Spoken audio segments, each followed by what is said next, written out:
Hello and welcome to our Art and Architecture webinar series. I'm Curt DiCamillo, the Curator of Fine Art at American Ancestors and the New England Historic Genealogical Society. I will be your moderator and virtual MC for today's event. American Ancestors is a nonprofit organization supported by our members and donors. We're the oldest and largest genealogical society in the world. We specialize in providing resources, research, and expertise that uncover the stories of families, family objects, and family homes. We are pleased to offer such programming for our members and friends around the world. For today's event, we are proud to be partnering with our Boston neighbors, the National Trust for Scotland Foundation, USA. This important foundation raises money in America to support the critical work of Scotland's largest conservation charity. The National Trust for Scotland, which owns over 130 historic sites, has for many years uncovered complex narratives of the people behind their properties. Recent research has offered new ways to understand how the houses, collections, gardens, and landscapes came into existence or were enhanced. There is also a new thirst to understand the property's relationships with communities and with wider society. Many of the historic houses owned by the NTS have an association with chattel slavery, which is an integral part of the history that the Trust is working hard to tell. In this talk, Dr. Jennifer Melville, who was leading the Trust project entitled Facing Our Past, and her colleague, Dr. Hannah Lee, will give an overview of how this project will be addressing the Trust links to historic enslavement. If you have any questions, please feel free to type them into the question panel at any point during the presentation. We will answer as many as we can at the end. I also want to note that we are broadcasting from our homes to yours with various limitations and distractions, and we apologize in advance if there are any interruptions from our end, and thank you for your patience. Even if we do lose connection, you will have access to a full recording on our website that you can view at any time. Jennifer Melville joined the National Trust for Scotland in 2013, first as head of collections, archives, and library services, and then as head of curatorial and conservation services. She has been leading the Facing Our Past project since September of 2020. Previously, Jennifer was the head of fine and applied art at Aberdeen Art Gallery and Museums. She refused, I'm sure she was happy to receive her degree in the history of art from Aberdeen University, and she completed her PhD at the University of Edinburgh. Jennifer sits on the University of Aberdeen's Art Committee, serves on the reviewing committee on the export of works of art and objects of cultural interest. And I have to say, as an sidebar, this is a really important body. It has a big, confusing sounding name, but it basically decides what important pieces of art are allowed to leave Britain, to basically be sold outside the country. She is also a member of the selection committee for the Edinburgh International Art Festival. Hannah Lee joined the NTS in September of this year after 2 years as a postdoctoral research associate at the National Portrait Gallery in London. She earned a history degree from the University of Oxford and received her master's from the V&A and the Royal College of Art. She completed her PhD at Queen Mary University of London with a thesis exploring the representation of African people in European decorative arts and sculpture. Her current research is focused on sitters of African descent in 17th century British portraiture. Hannah also worked as a researcher for the English National Trust on their series called Underrepresented Histories, which appeared at Ham House in London. She currently volunteers for Switching the Lens, Rediscovering Londoners of African, Caribbean, Asian, and Indigenous Heritage, a project of the London Metropolitan Archives. Please join me in welcoming Jennifer and Hannah. Thank you very much, Curt, for that lovely welcome. It's wonderful to be with you both, and thank you both for inviting us to have this opportunity to talk about our project. It's wonderful to reach out to larger audiences, and throughout the duration of the project, it's only been going on a year, we've tried to embed in it a very international perspective, which I'll explain in a little while. If I could just start by looking at the National Trust for Scotland, we've got such a large audience today that I think it's probably worth my explaining a little bit about the organisation, because the name, as Curt explained to me, for Americans and Brits is a bit confusing. National Trust for Scotland, the national element confuses British people because they assume that it is a national organisation in that sense funded by the government, but in fact it's a private conservation charity. Our funding comes from membership, donors and legacies, as well as the income at the door and in retail catering spaces and so on. And Curt explained to me that trust is problematic for American audiences because it conjures up images of banks and financial institutions and so on. So I can see that that's a bit confusing. But essentially, we are the Scottish equivalent, I suppose, of the National Trust of Great Britain and Northern Ireland. We started a little bit later, in 1st of May 1931. So in fact, 2021 is our 90th anniversary year. And it's a wonderful achievement that through all of the difficult times, we've managed to maintain the membership. And in fact, I just worked out before this talk, the largest conservation charity, the largest membership charity in Scotland, with a membership currently of around 330,000 people.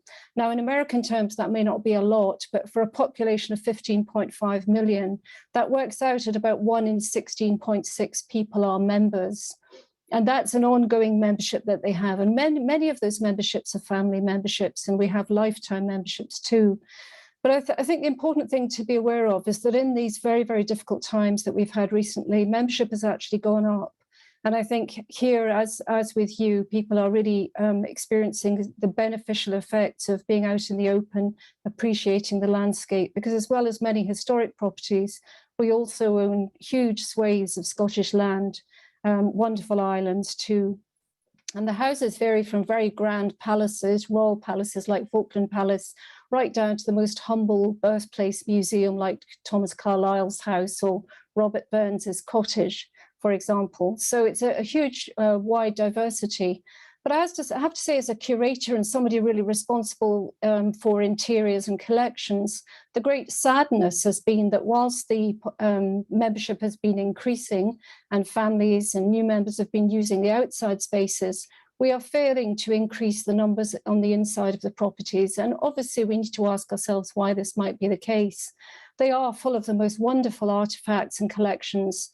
But I think there is a danger, if we just move on a little bit, to have an idea of an image that we perhaps had of the trust. And I certainly had a little bit myself, coming from a museum and galleries background and working a lot with contemporary art, that if I'm completely honest, I thought it was a little bit fuddy-duddy, a little bit old-fashioned and a little bit elitist. And I think this marvellous picture of the Queen Mother at Falkland Palace perfectly conjures up my prejudices, probably. But nevertheless, like a lot of organizations, we do have certain socio-demographic issues with our membership, in that it's largely white, it's largely middle class, it's largely fairly wealthy. And at a very basic level, in many cases, you need transport, your own transport. You need to be able to afford a car to get to a lot of the properties. So I suppose when I arrived at the Trust in 2013, my mission was really to try and increase and also diversify membership. And I was aware around the world of, and in my own personal experience, of museums where organizations were setting out to challenge visitors and to engage in a more relevant way with today's society. I went to a talk last night of Ai Weiwei. He's been doing a world tour promoting his new book, The Chinese Artist. In fact, he was in Brooklyn a couple of nights ago. But the thing I came away with was a wonderful statement he made, where he said that the most precious memories for him are often the hardest ones. There's a wonderful serialization of his book, which is very much the story of his upbringing with his father in a sort of Chinese labor camp, in effect, terribly hard upbringing. And it's actually being serialized on the BBC at the moment, so any of you can listen to that, and I would recommend that. But that's true of his work. Also, an artist like Picasso with Guernica and his Weeping Women, that very often the best art, the best analysis of heritage and culture can come through struggle. And Scotland has certainly had its fair share of struggle, religious strife, warfare, poverty, emigration, and the diaspora, which is critical to the Scottish story. And I think that's been illustrated very well. This slide is showing you the fairly new Mafia Museum in Palermo. I was living in Palermo in the late 1970s, early 80s, and I lived through that time of the Mafia at their worst. And now when I go back, I can make an appointment to go and see Giovanni Falcone, one of the judges who was blown up by the mafia. You can actually go and visit his office.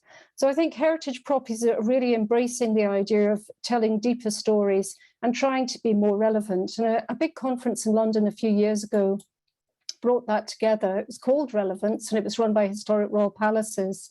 And many American curators came over and spoke about how they are integrating the story of historical enslavement into the properties, obviously, particularly in the southern United States. Again, my own personal experience of spending quite a bit of time in Cape Town meant that I was around when the Cecil Rhodes campaign began. The Cecil Rhodes campaign to remove the statue came about. And of course, that preempted an awful lot of what went on subsequently. Now, I think in Scotland, we've taken the attitude that our statues serve a purpose, but we can certainly reinterpret them.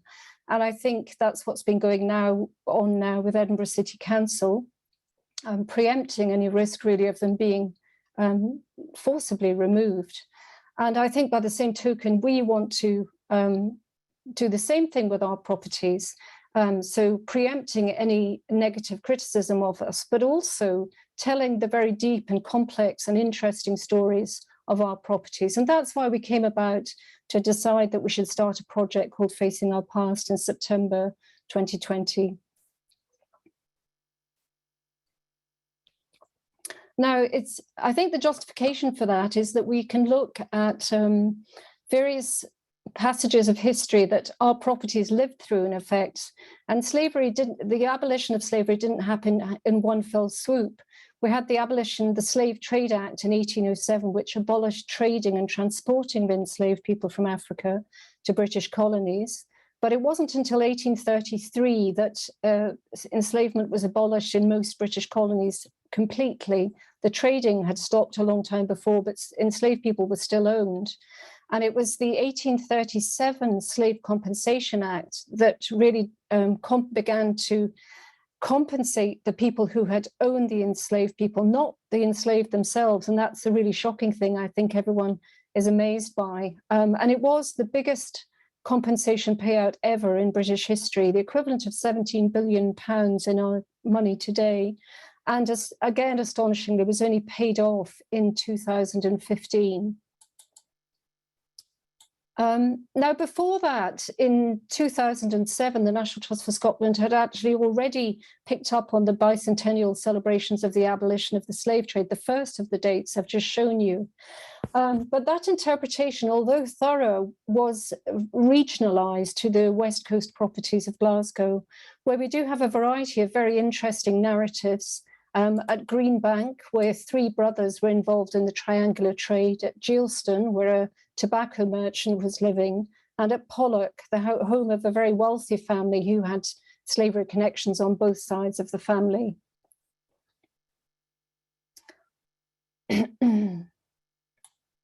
And we thought of various innovative ways of promoting these narratives. So we created a blog, an NTS Schools leaflet, which actually still stands the test of time. I think it works extremely well, aligning what we were doing very much with the school curriculum.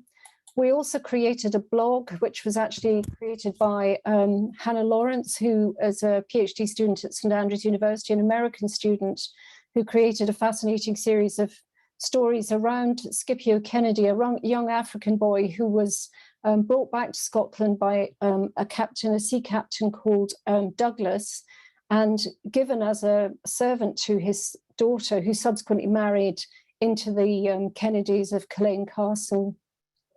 So that blog did a wonderful job of doing that. And with Scipio, because we know who he was and we have an awful lot of evidence about his life, including the remnants of his home that was built for him, his gravestone is still around, and he had around 9 children who have descendants still living. We have marvellous archive evidence too. For example, this manumission document, where we can actually see that he himself has signed his name. His name had changed from Scipio Douglas to Scipio Kennedy when his mistress married. So you can see that his identity was impacted in a really profound way by the fact that he was owned by somebody. So that's just one narrative, but I think that got me thinking that really what I needed to do to the very best of my ability was to try and find out as much as I could about every property. So when I started the writing report, we knew of about 20 connections, 20 properties that had connections, but that number multiplied very, very quickly. And key to that was the launch of a wonderful website by the University College London called Legacies of British Slave Ownership. And for you, those of you tracing, and many of you will be doing this, wanting to trace histories of your own families, I would encourage you to go and start to work around this website. It really is a marvelous facility. My surname is there, and many others are too. But you can search by address, you can search by surname, you can search by estate. It's just the most wonderful resource. And what it does is it lists the people who were compensated for ownership of enslaved people at the time of the compensation payout. So that's where the records start. But of course, they give more than that, because you can trace family relationships, inheritance through marriage, wills, all sorts of things, the different ways that people came to benefit financially from this payout in the 1830s, late 1830s, early 1840s. And what we begin to realize is that expensive builds, including a lot of our houses and estates, and also the early 19th century development of Edinburgh, here we see the beginning of the new town, was funded to a large degree, either directly or indirectly, by money from, obviously coming from the East, from India, but also from the West Indies, from the Caribbean. The reality was that it just wasn't possible to be that wealthy living in Scotland. Scotland was a very poor country, and even if you were an extremely large landowner, your income wasn't tremendously big. So what the families tended to do was send not the first son generally, but the second or third son abroad, a very risky business, and roughly 95% of the people who went died within 5 years. But for those who survived, it could be an extremely profitable business. And that, in addition to the compensation funding that came through later, meant that there are very clear and distinct links between these properties and the history of chattel slavery. Now, the National Trust for Scotland still owns 3 properties on the north side of Charlotte Square, some of the grandest properties in this beautiful neoclassical development in Edinburgh. And on this slide, we can see those houses, number 5, 6, and 7, Charlotte Square.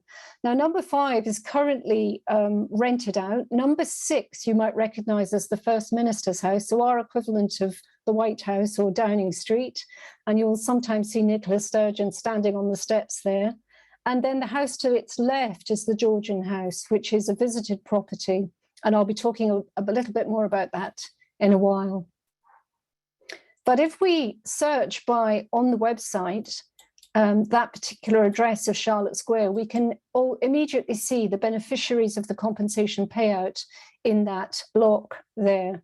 So we have 2 people successively benefiting at number 6 Charlotte Square, and that's Butte House, the First Minister's official residence, and a Helen McKellar, née Stirling, so one of the Stirling Maxwells of Pollock, benefiting from a payout, and she's at number 8, which is the house further on from the Georgian House. Now, the irony of that is that she was actually married to the moderator of the General Assembly of the Church of Scotland, Angus McKellar. So on the one hand, the church was vociferously anti-slavery and pro-abolition, but behind that was actually pocketing the money from the compensation received through the emancipation of enslaved people. Moving back to Butte House, I think it's worth acknowledging that the Scottish Government has made it very clear on their own website of this historic connection to enslavement. And on the next slide, we can see a list of enslaved people who were owned by one of the people who lived in the house. And reading down the line, we can see that these people, they're boys actually, no one older than 11 on that list, are described by their colour, their African, their ethnicity, and their various remarks. But I think what I find particularly noticeable is that 4 down is Alec Gairdner, which is an incredibly Scottish name. There's also an Andrew there, another Scottish name. And I think very often you do find a disproportionate amount of Scottish connections, and that came about through a variety of factors. But the compensation scheme records have made it very, very clear that the Scots, initially having distanced themselves from the history of enslavement and say, oh, it's those nasty traders down in Bristol, the reality was that most of the doctors, most of the sea captains, and many of the merchants were coming from Scotland. It's understandable when you think that Scotland was just a poorer place and there was more necessity to go abroad to make a living. And the Scots traditionally were much more used to doing that. They had studied abroad. Most doctors, most lawyers finished their education in Europe. So it was a natural thing for a Scot to travel, and that continued right through Empire times too. But when we look at the impact of that on individual Scots, and here we see one of the gentlemen living at that fantastic number 6 Charlotte Square, now called Butte House, Sir John Sinclair of Ulster. So Sir John Sinclair's lands were right up in the northeast of Scotland, extremely poor land actually, but here he is looking fantastically grand in his fine uniform, painted in a full-length portrait by Sir Henry Raeburn, who painted so many of the protagonists at this time, and himself had slavery connections in his family.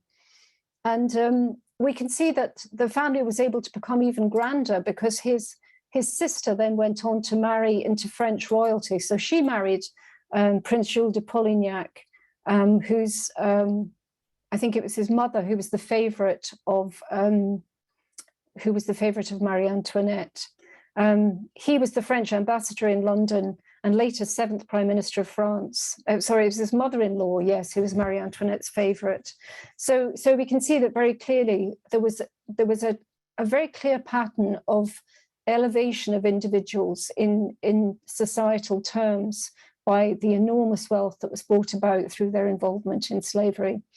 That's true also at Brodick Castle, another of our properties, with the Duke of Hamilton, who married Susan Euphemia Beckford, the heiress of the Beckford family, who were fabulously wealthy, and her father had bought the most incredible collection of art and artifacts, which she inherited, along with a massive amount of money, which we suspect was used to expand Brodick Castle, one of our properties, following the Compensation Act. And I think it's worth looking at, even at number 7 Charlotte Square, the Georgian House itself, where the first resident, John Lamont, is not listed on the compensation records. A little bit of exploration reveals that actually his son-in-law was. So there's hardly a house in the whole of the New Town where this isn't part of the narrative. So that leads me on to think about how we can bring these stories alive for the public, and how we can make what's really a very static interior at the Georgian House, which traditionally had been telling the story of just that particular house, to a house that then becomes a sort of immersive theatre, where it can tell the story of all of those fascinating stories about the new town in Edinburgh. And we have done that to some degree in the past with a project we did called Enlightenment House, a play in 5 rooms, where we engaged professional actors to work in the house, bringing somewhere like that rather static dining room alive by turning it into an evening place, beautifully lit, an evening light. You can see the audience behind, standing around the table, as philosopher David Hume and economist Adam Smith discuss a wide range of topics of the day over red wine and venison stew. And there was a lot of noisy eating going on when I was there. It was a fantastic experience, I have to say. More recently, there's been a lot of debate over David Hume, and in fact, David Hume Tower in Edinburgh has been renamed. So these are opportunities we can take advantage of. Equally, at the same presentation, we had the cook downstairs, so we can tell the different layers of society. And that makes me think about the people who were living and working in Edinburgh. And what the compensation records are also revealing is that, in fact, Scotland was a much more ethnically diverse place than we ever understood in the past. I've heard recently that in the first part of the 19th century, Inverness High School, a quarter of the boys at Inverness High School had been sent home from the West Indies and were of mixed race. And in Edinburgh, the most famous resident of mixed heritage was Malvina Wells, who came from Carrickue in the West Indies with her mistress.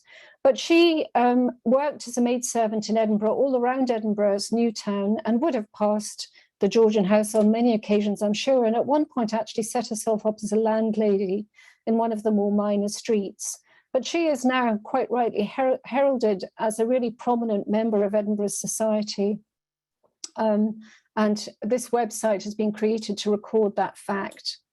And those are the people, the sort of people we can talk about, I think. I met somebody recently who's thinking of doing a PhD on the Ayers who were resident in Edinburgh from India, coming home again with families who'd been working for the British East India Company and in the British Empire in India. And we have also fascinating stories about Ayers working in and around Edinburgh city centre. Robert Burns also knew a woman, Dido Elizabeth Bell's half-sister, who had married a bookseller who was a very good friend of Robert Burns. And of course, as we own the Robert Burns Birthplace Museum, we have a wonderful opportunity to tell that complex and complicated story of Burns. First of all, very impoverished himself and deciding to sign up and move to Jamaica to work on a plantation where he would no doubt have been managing enslaved people, to actually ultimately not having to do that because of his success that came about through the publication of the Kilmarnock edition, and then becoming a great champion of abolition, which of course is how we remember him today. And that history has seen the whole property through its entire existence. So I have a wonderful photograph here of Clark Gable walking through the Education Pavilion. And of course, as an American audience, I'm sure you're well aware of Clark Gable's championing of rights of Black people, particularly Oscar winner Hattie McDaniel, and how he's now lauded for the decolonization really of the set of Gone with the Wind.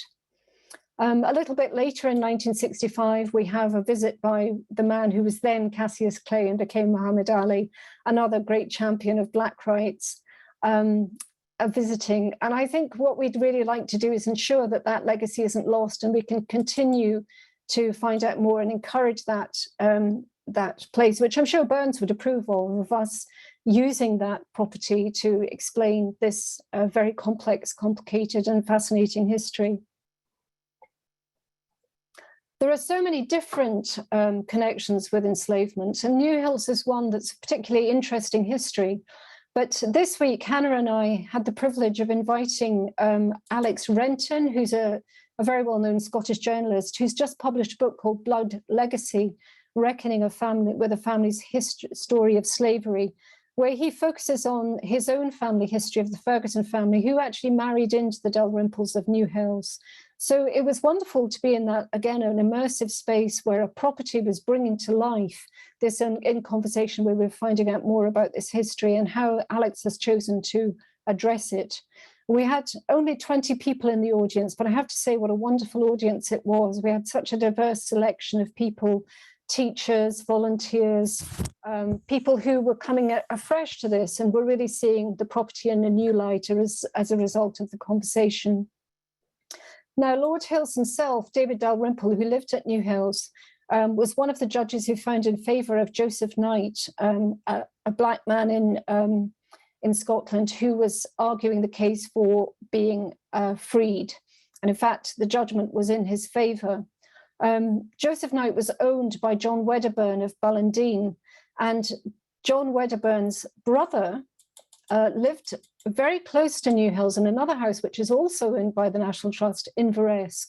In fact, we don't have the house open to the public, it's only the garden. But it's gone down in Black and American history as an extremely important place because famously it was the home of the father of Robert Wedderburn, who wrote The Horrors of Slavery in 1824.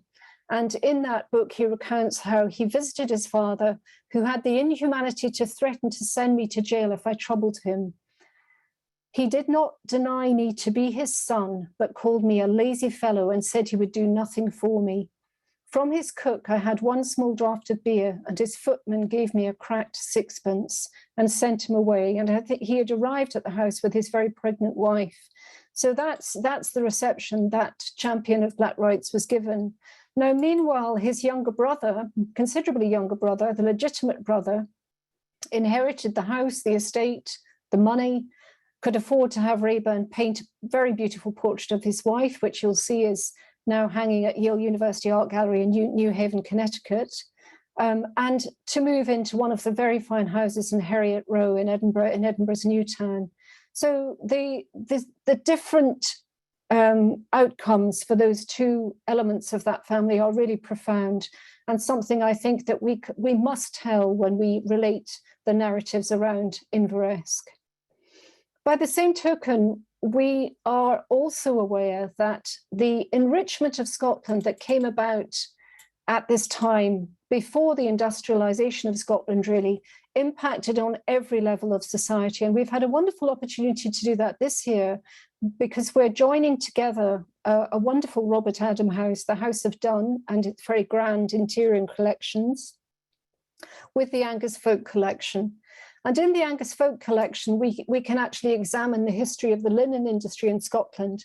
Angus was a great centre for flax growing, and most of that linen, which was woven in cottages, really, and here you can see a table of how much was being produced in the various towns around the Angus area, was being exported to be the staple clothing for enslaved people in the West Indies and the Americas. Now, an interesting sideline on that little story is that recently I've been noticing and reading the very interesting accounts of the woman who created the Angus Folk Collection, Lady Jean Maitland, the aristocrat who defies convention to save a fragile slice of life. But I had a very interesting conversation a year or so ago with an academic who's been doing a lot of research on these rather imperious ladies who collected the folk collections across Scotland. And I don't know if this is the case in America, but certainly these women were tended to be very upper class. And as I say, rather imperious and persistent, not really terribly sensitive to the crofters whose vernacular furniture they were acquiring, giving them small amounts of money, for example. And when I read the obituary of her husband, who had been a very successful diplomat for the British government, it struck me that her manner and behaviour was very much a product of empire. And I think that's something I'd like to go into at a later date. For my report, another really important point to all of this is a groundbreaking report that's been written by two academics in Scotland who concentrated on land ownership. I had largely been looking at the properties and the donor families of our big houses. But what Ian and Andrew did was that they looked at land ownership and what they've described in effect as money laundering by the way Scottish families who'd gone out very often small, poorer elements of a particularly big family, had made huge amounts of money and come back and bought huge swathes of Scottish land. And as one of them explained recently, and I think it's a really insightful point when you realise how much land we own, that west of the Urals, Scotland is unique in the way we've maintained these very, very large estates, which are now owned by magnates, say the guy who owns IKEA, for example. But through the 19th century, they were largely bought by people who had made money abroad. And in most cases, that money had come from the Caribbean. So when we tell stories about someone like Glenfinnan, of course, was originally created using money from sugar plantations in the West Indies, and we need to make that point, as a memorial to the Jacobite rebellion. More recently, of course, it's become the iconic image for Harry Potter movies, and hundreds and hundreds of people, if not thousands, come every year to see that very beautiful landscape. And there's no reason why they shouldn't do that. It's wonderful that they do. But I think we need to be very careful that when we're selling it as a Jacobite memorial, as a Harry Potter film location as well, we shouldn't miss the point that the whole place came about and was maintained through the suffering of people in the Caribbean.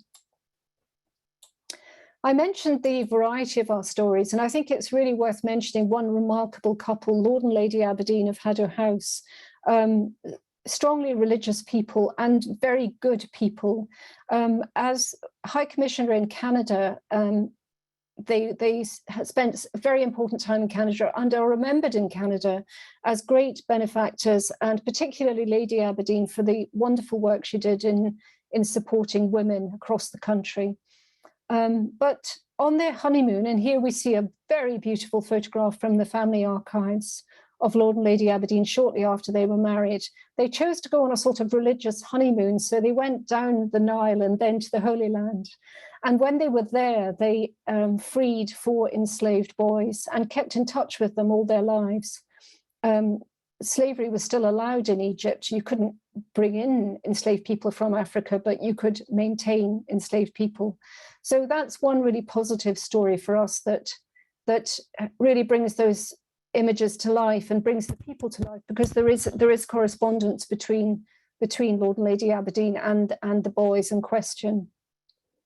Now, moving to the other part of the country, we move on to Canna, and I know that Canna is particularly a popular property for many of our American members. Here we see the dynamic couple, Margaret Fayshaw and John Lorne Campbell at Canna House. Margaret Fayshaw was an American, and there's a fabulous American aesthetic in the house, lots of jazzy wallpapers and beautiful paintings. But again, I think it's important to remember that the funding to be able to buy an island came about through historic enrichment of John Lorne Campbell's family, and particularly through General Sir Archibald Campbell, his ancestor, who was active during the American War of Independence, but he was also governor of Jamaica and later of Madras. But during his tenure in Jamaica between 1781 and 1784, he did a really important thing, which was to commission a census of enslaved people. And we have those books, which we're now transcribing at Canna. And I think we're beginning to realize what a really important document this is. But of course, I've been talking all the time about the long history we have of enslaved people, the people who owned them rather, where the voices and the names, apart from Scipio Kennedy, have been silent. So this is a way, and what we're thinking of doing for Celtic Connections here next year, the Celtic celebration in Glasgow, is that the property manager at Canna, who's a wonderful Gaelic singer, is going to do some sort of performance or rendition or naming of the names in this document, which will give sight and sound to the people involved. Now, that really moves me on to how we get all of these stories across to our staff and volunteers and to the public at large. Not everybody wants to read a massive document. And of course, key to our properties is a wonderful guide, guiding that's make or break really with visiting a historic property, isn't it? We don't want to put labels up everywhere. What we want to do is encourage our staff and volunteers to engage with what we're doing. And I think it's tremendously important that we do that. So how have we done that? Well, first of all, we've created a research group using the Teams system. We're running a sort of lending library, which is actually running from my house during lockdown, where we're lending books to staff so they can learn all about what's been uncovered recently about these narratives. We're guiding people on terminology. So that's a very tricky one for many people, and they feel a bit reluctant to know what words they should or shouldn't use. And it's true of the history of chattel slavery, but also true of empire.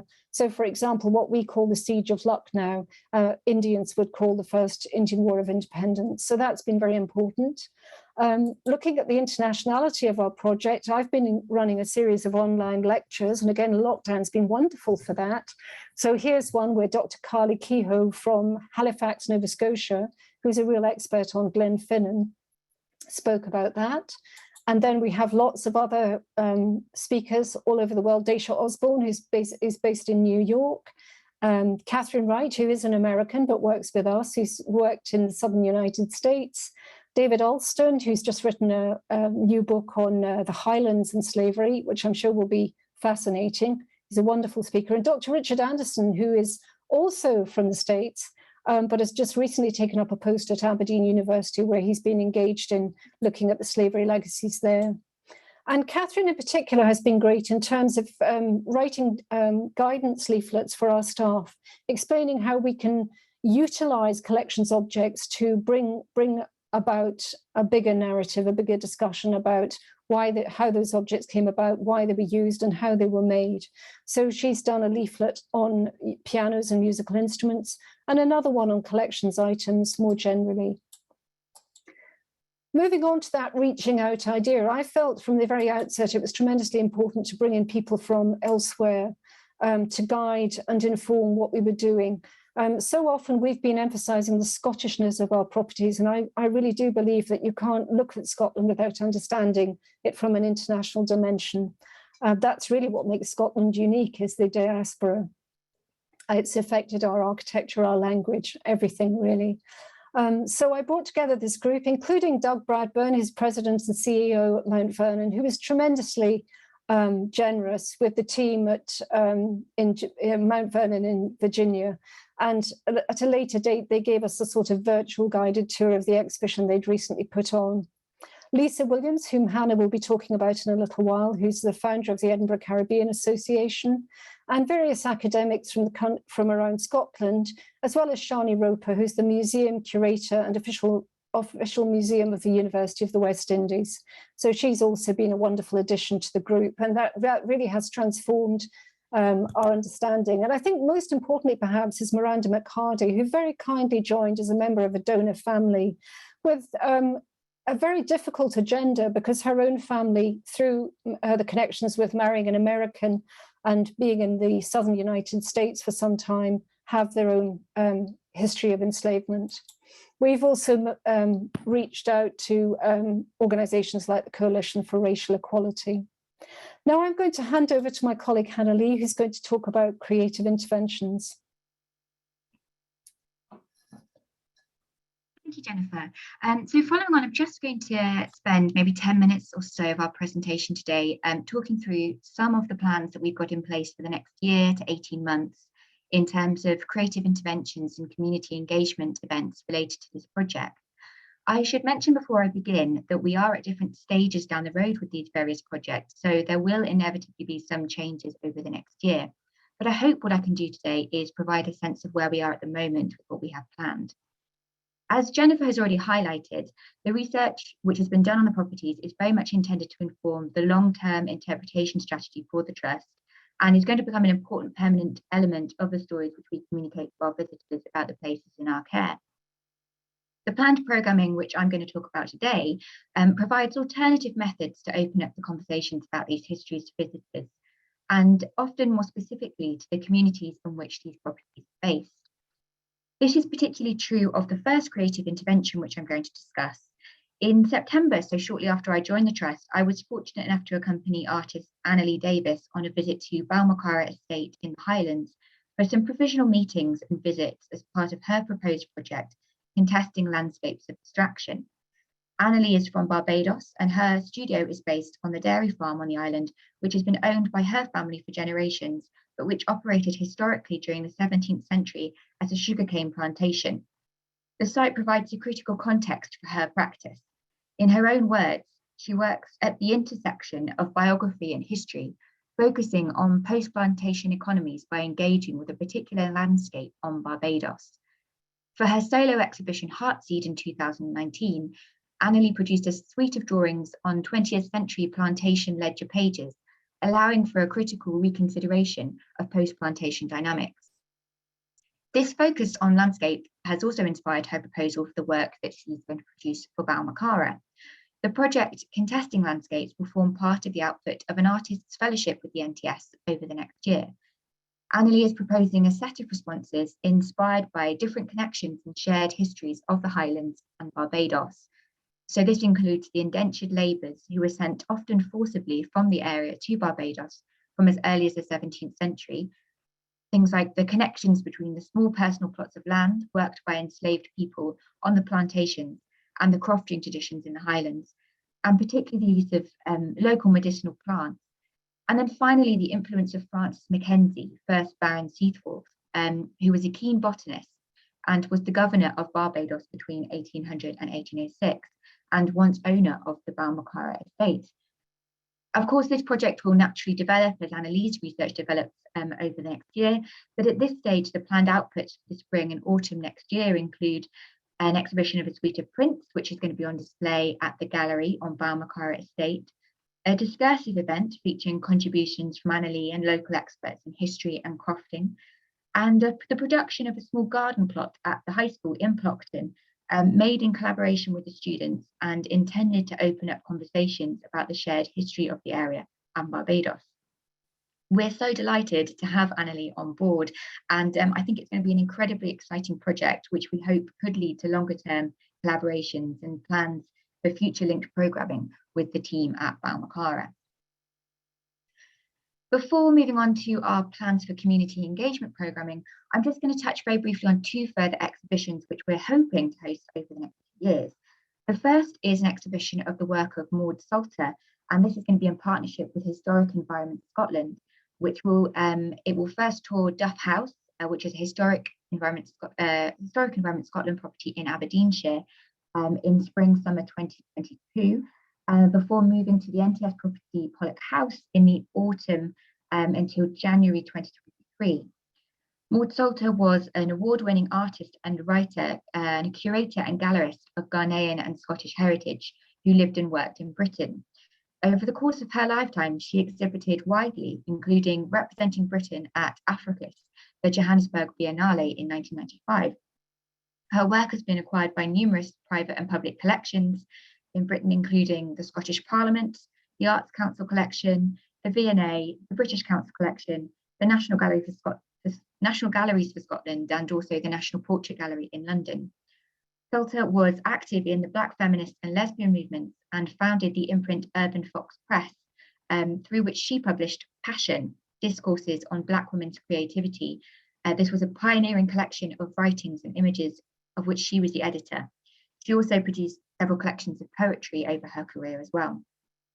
We believe that both Butte House and Pollock will be fantastic spaces to host this exhibition, and we're confident that it will appeal to a wide audience at both venues. Moving into 2023, we're also hoping to display the video installation Palimpsest, Tales Spun from Sea and Memories by the Brooklyn-based artist and director Billy Gerard Frank at the Georgian House in Edinburgh. Director Billy Frank was born in Grenada and is resident in New York, where he works as a multidisciplinary artist. His 40-minute film Second Eulogy, Mind the Gap, screened at the Grenada Pavilion at La Biennale di Venezia in 2019, and he's been chosen to represent Grenada once more in 2022. Palimpsest is a two-panel film installation blurring the lines between fiction and documentary, experimental essay, and atmospheric art film. The body of work comprises stills, sculptures, and paintings, which link Ghana, Scotland, and Curator in the Eastern Caribbean. The cultural and historical connections of these places will be presented using the radical voice of African-British abolitionist and author Otoba Kuguano, and the traditional unique masquerade of Shakespeare Mass, which takes place in Curator. Kuguano was a major figure in the abolitionist movement in England at the end of the 18th century. He was captured on the Gold Coast and sold into slavery at the age of 13. He was shipped to Grenada to work on sugar plantations before being brought to Britain by Alexander Campbell, a prominent Scottish plantation owner. In Britain, he became literate. He was baptized and given the name John Stuart. He gained his freedom and worked for the artists Richard and Maria Cosway, where he wrote a radical abolitionist treatise, Thoughts and Sentiments on the Evils of Slavery. Curator has retained a vibrant hybrid culture with distinct Scottish and West African influences, and is a tiny but fascinating island through which to highlight the deep entanglement Scotland had with the Caribbean over the 18th century.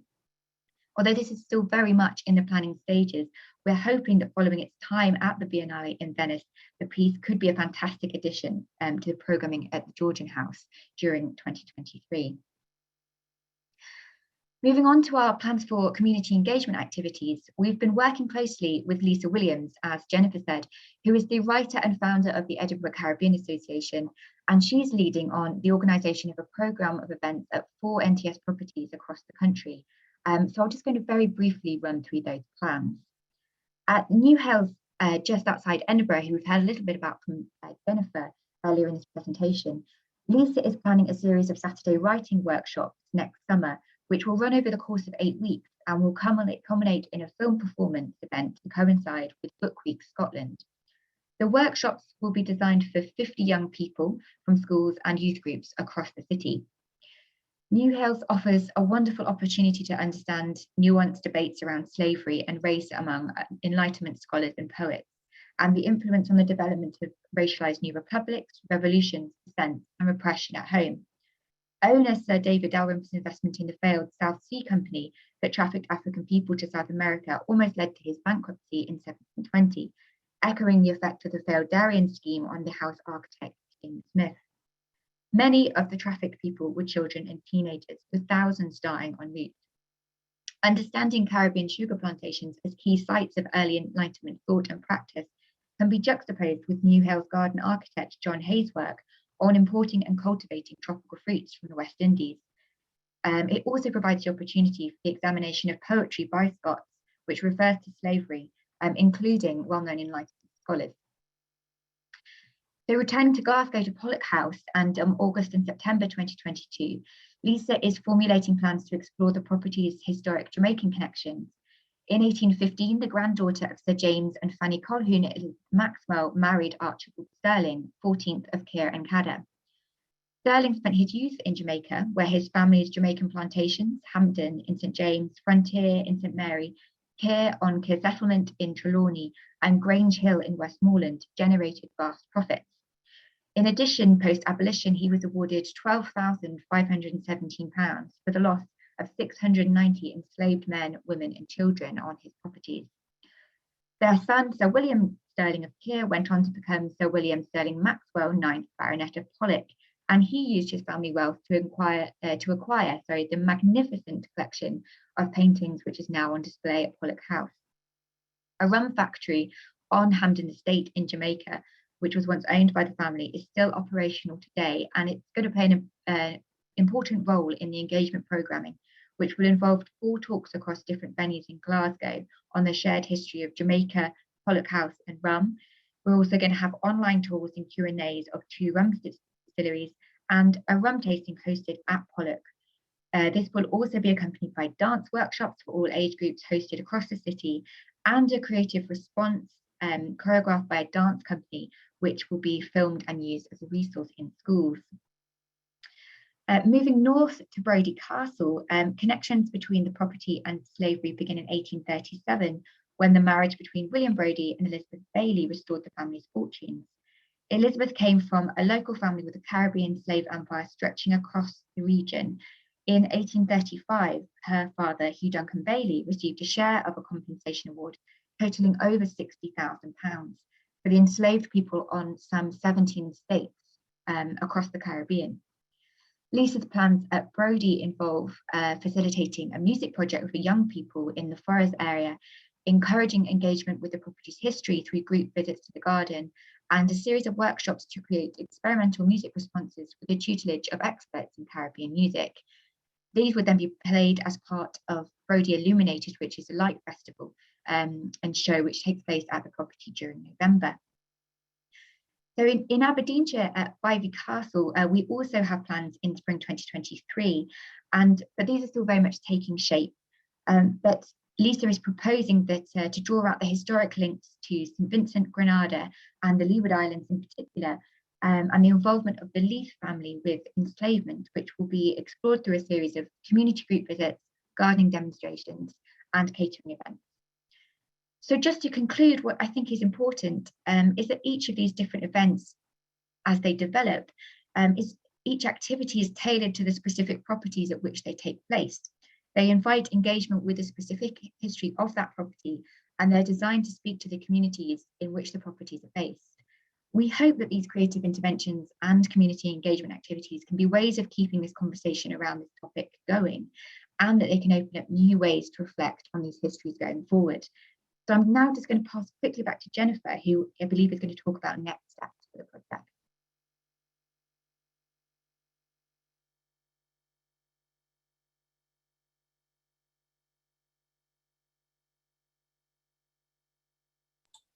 Thanks, Hannah. That's great. It's a real incentive, I think, for people to go to those properties through next year, and perhaps some of the people listening in will too. I'm very conscious of time, so I'm going to whiz through the final section, but I just wanted to touch base on what we're planning to do moving on into the broader fields that I want to cover next, whilst those wonderful interventions and community projects are being organised by Hannah, I'm going to look at another element of the project, which I've tentatively called One Nation, Many Cultures, reaching out towards much wider, to India, to the British Empire, to show really how the Scots impacted abroad, but also how that travelling abroad enriched our collections and our properties.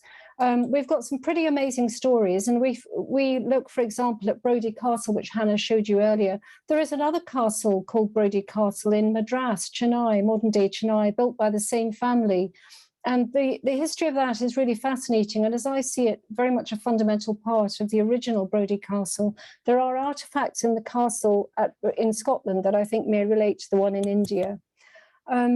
Other marvellous Indian collections we have are those at Leith Hall, including items seized at the Siege of Lucknow, the first Indian War of Independence, from the Sultan at the time.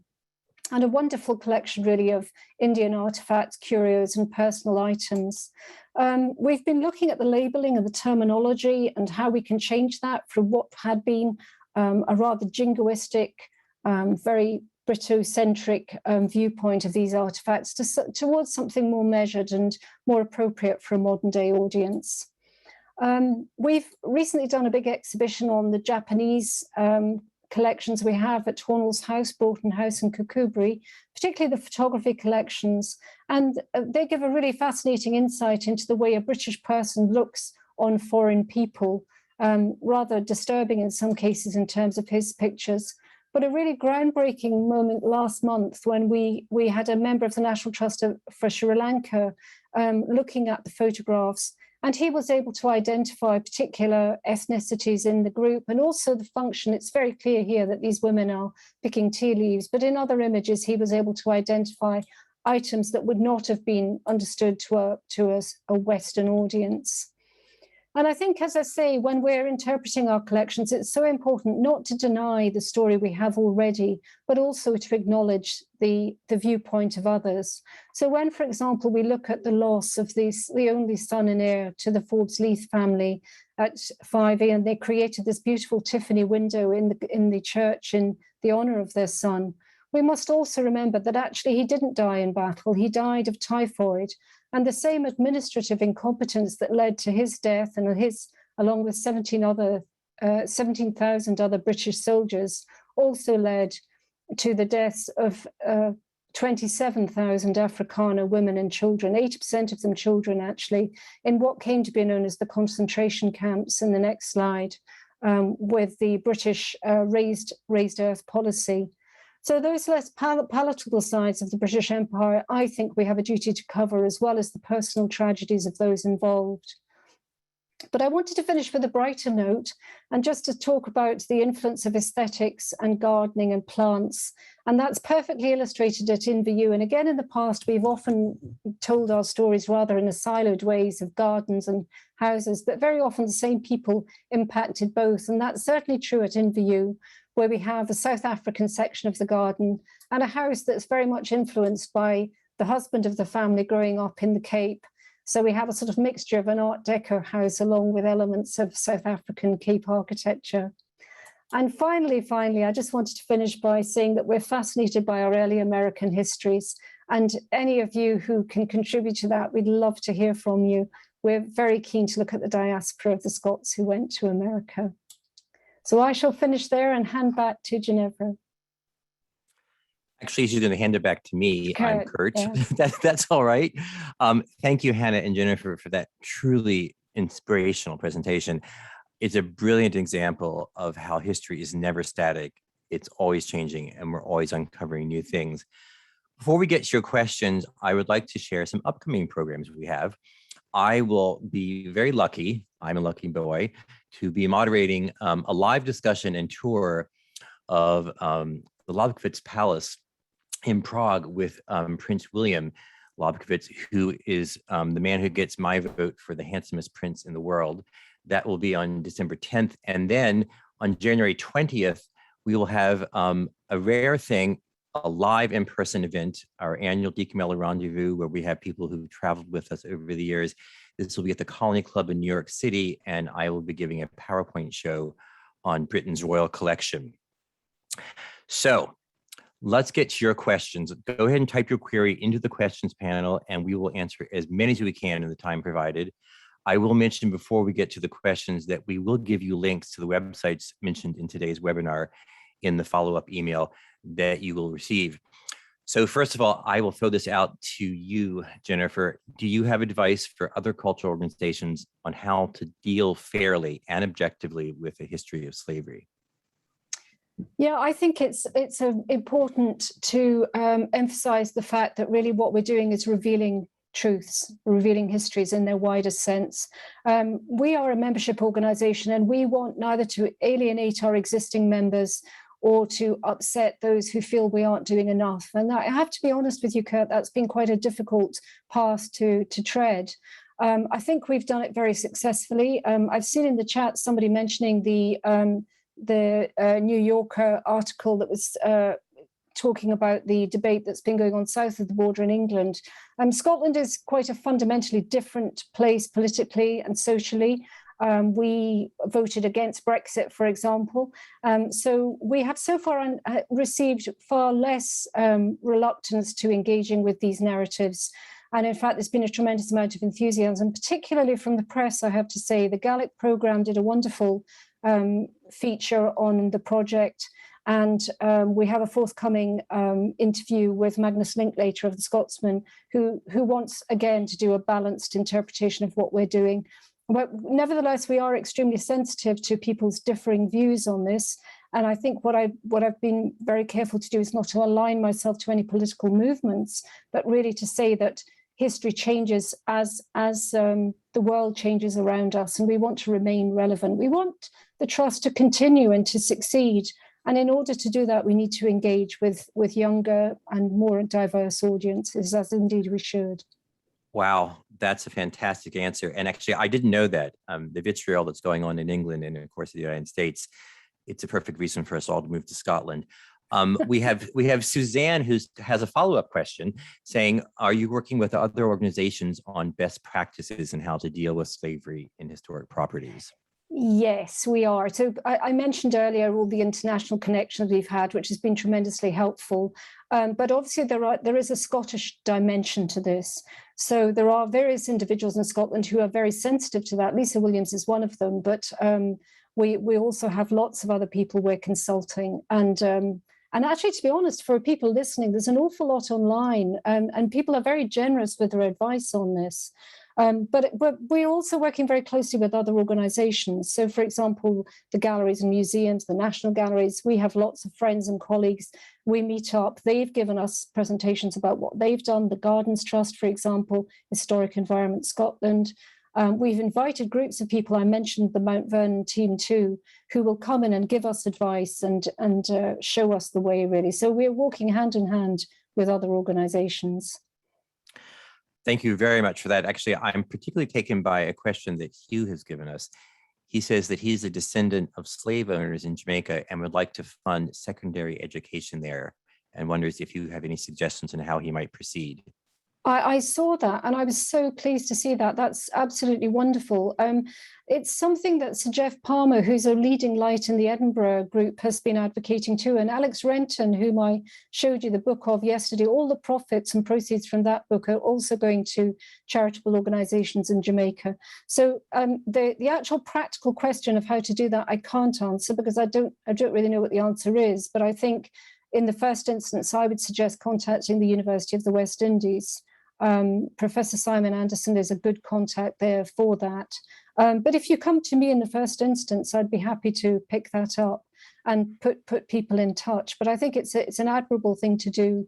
What a lot of bigger organizations have done is that they are trying to make reparations in kind. So Glasgow University, for example, is bringing across a group of students next year and funding their residency in Scotland. And that's going to be an ongoing way of paying back for all of the benefits that Glasgow University had. And we're trying to develop a similar scheme where we're pairing with Glasgow University to give each of those students an experience of the National Trust for Scotland property, and therefore get them out of the city and into the countryside, which I think will be fantastic. Wow, that's fantastic to know about that program. What a wonderful thing for the university to do. Bill wants to know if you are collaborating with any universities in America on this project. Yes, so Karen Wolfe has recently moved up to Brown University, but she was the director of the Omohundro Institute. And one of the things we were talking about was creating 2 fellowships, one funded by us and one by the Omohundro, to encourage students in America to research into our archives, which are really an untapped source of fabulous information about early American history and the history of enslavement. Ken asked a very good question, which is, have you considered repatriation of any objects that the NTS owns? Sorry, go ahead. Not your personal objects, just NTS objects. Yeah, it's not something we have considered yet, but I think that's something we'll have to address in the next phase. Particularly, probably that's a debate with the Leith Hall objects. But the general practice at the moment is not to do that. And when I can see that's changing, because the first of the Benin bronze is being returned from Aberdeen University as we speak.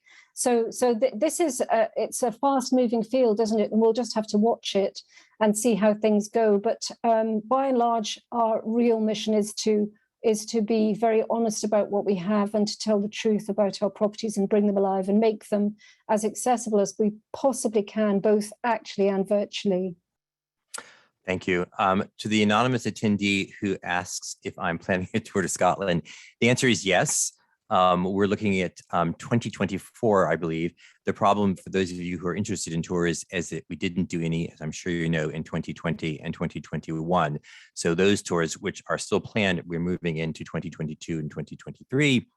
So everything gets pushed back, but Scotland is definitely on our agenda. It may not be until 2025, but it's definitely high on our list. This is a question I think that dovetails very nicely with a number of people who've asked about that New York article. Have you faced any pushback from guides and volunteers about incorporating the story of slavery on your properties? And if so, how do you cope with such pushback? Yeah, we haven't yet. And that's what we're probably not at the stage where that's going to happen yet, because Hannah is going to be rolling out training through the winter. And I think then we'll see. To a certain degree at the moment, I feel I'm slightly preaching to the converted, because an awful lot of the information we're putting out is to the people who've chosen to join our research group. And of course, the much more important thing is the coalface, the people who are meeting the public. And we know we're a little bit reticent and nervous about doing that. So we're planning to roll out some really serious training through the winter so that they feel very equipped and confident to have those conversations with people. Do you happen to know if there's a similar project going on in Ireland, either in the Republic or in the North? Well, I don't know about Southern Ireland, but Northern Ireland would be part of the National Trust of the United Kingdom and Great Britain. So it would be exactly the same group and guidance that they have. And in fact, I have lots of colleagues and friends in the National Trust, and they shared with me all the documents they use to train their staff. So they have done it in great depth. The last thing I'm going to ask you is about the islands, the Hebrides, Mull, Iona, and Skye. Do you know if there was any record of slave ownership in those particular parts of the world? Yes, certainly people, not obviously the slaves, not in Scotland, the enslaved people in Scotland, but yes, the poorer the part of Scotland, generally, the more who went over and had to leave. So absolutely. Also on Iona, we have the Macquarie Monument, interestingly, which celebrates an early politician in Australia and Tasmania. And of course, they had an appalling history of genocide at that point. And again, you'll find that in the old plaques, they'll describe people as discovering places when, of course, the local people had discovered them millennia before. So right. I'm happy to say that with the collaboration of Australian experts, that text is being reworded. So a great sensitivity and a care to do that as thoroughly as possible. I hope you've just noticed people asking for you to come and speak here, Jennifer, in Boston. So I will add my voice to that, and I know Ginevra does as well, to give you a huge round of applause for not just what you've given us today, but just for the project overall, and for the fact that it can really act as a template for other organizations going forward. Thank you. Well, I was just saying to Ginevra that I love Boston and I'd be delighted to come back anytime. Well, we want you back. Unfortunately, that is all the time we have for questions today. If you have other questions, you can always contact us at any time at heritagetours@nehgs.org. Thank you so much for joining us today. As you leave the event, you'll have the opportunity to fill out a survey and give us your feedback, which is really important to help us decide what to do in the future. As we continue to expand our webinars and online offerings, any and all feedback is really helpful and so appreciated. This free webinar was made possible by the generous support of members and friends around the world. Please consider making a gift to American ancestors to keep these programs free and to create more programs for you and others to enjoy. Stay safe, stay healthy, and I hope to see you soon again on our future online programs. Goodbye for now.